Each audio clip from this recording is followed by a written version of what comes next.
Good morning.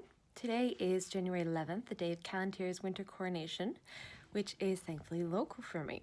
However, this is the road outside my house. That is mostly ice. My husband woke up and said, well, you're not going anywhere this morning. Hopefully the roads will be cleared this afternoon so I can go to evening court, but I will be missing all the coronation bits. I'm a little sad because it's been 5 years since I've been to a coronation. But on the other hand, my 4-year-old and my baby were both up at 4 a.m. this morning. And I lost quite a bit of sleep, so I'm also a little bit grateful to get some extra rest. So, mixed blessings all around.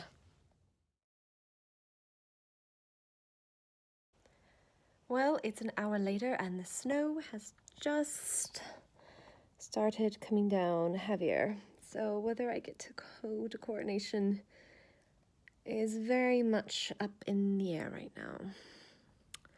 I hope I do, but I don't want to risk getting in a car accident. It's very pretty. Let me see if I can show you.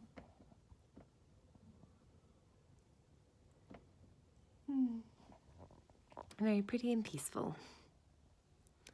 But it also keeps you off the roads. Oh well.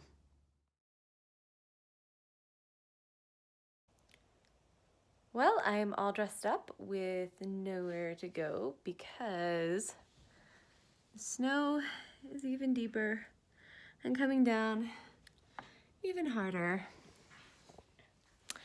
Oh well, at least my garb is nice and toasty and comfy, and I got to, I had a really good hair day,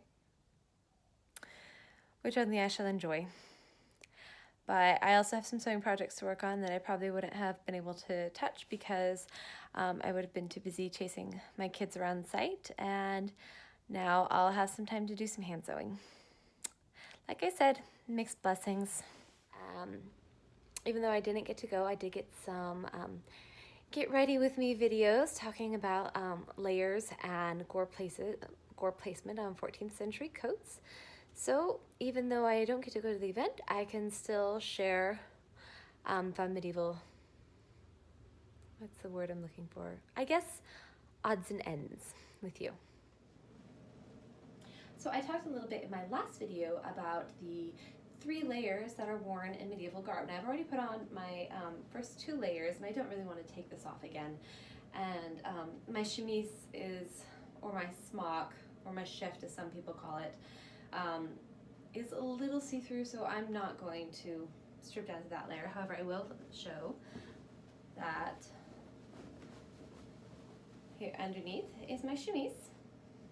I cut it to just below my knees so that I have less fabric trailing on the ground, and it's a little more comfortable if you have to go to the bathroom, say at Lily's, then you're not dragging your nightgown in the dew and then getting back in bed with wet fabric all over your ankles, which isn't fun. So I'm wearing my chemise, or my shift, or my smock, which is long sleeved. Needs to be cut a little lower in the neckline, I think, or maybe just reinforced because it's a little loose. And then above it, I have my coat. Now this is a pullover coat because I just wanted something that I could get in and out of fairly easily, but I'm going to add laces to the sides. And I might add buttons to the front because I'm going to have another baby in June. And well, honestly, I can just pop it over and nurse in this. It's not necessarily the most comfortable thing to do, and so I'll probably want buttons so that I can nurse more easily. Now for the 3rd layer, I will be wearing my sideless surcoat. And this is just made with some, I think it's called Midnight linen rayon blend from GRWM fabric that I was using it for my stash.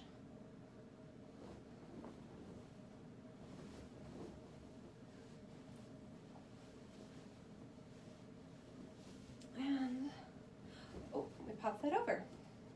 But I forgot forgot to put my belt on. So I need to take this off and put my belt on.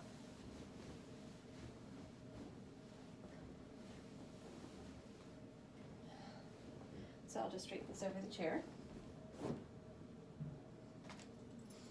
Now, usually an SCA belt or medieval belt would sit quite low on the hips, and that's where I would normally wear it. However, with the baby bump, it kind of looks like a beer gut if I do that, and I don't really like the silhouette, so I'm going to pull it up to an empire waist above my bump.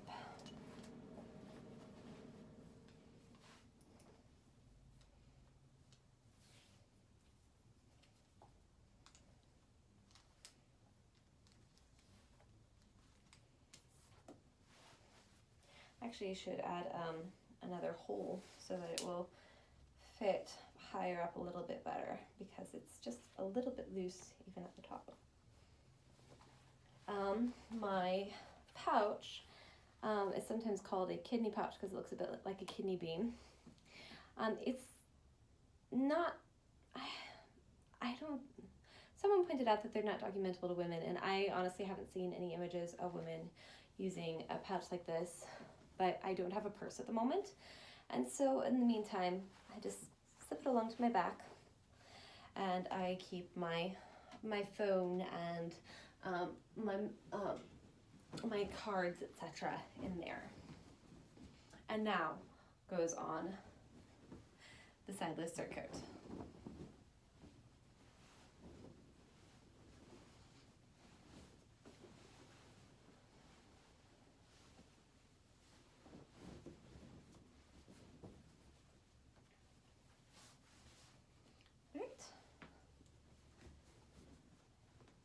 And here I am with my body clothed. I need to put my hair in a medieval style and then put on my headwear accessories, and then I'll be done.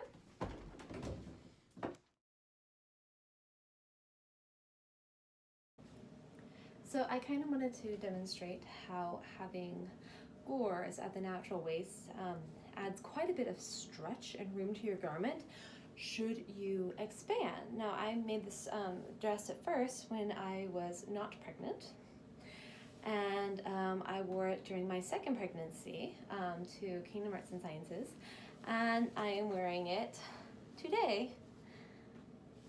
As you can see, I've set the gores just at my hips. Normally I would set them at my waist, and I find that the garment lays quite well and still has a fitted look even if it's at the waist, because linen and wool especially like to sort of hug your figure, so it looks like it's figure hugging clear down to the hips, but really the gores are fitted at the waist. So this is just below my natural waist, and as you can see, I still have some nice room for my 17-week baby bump. I had to do some math.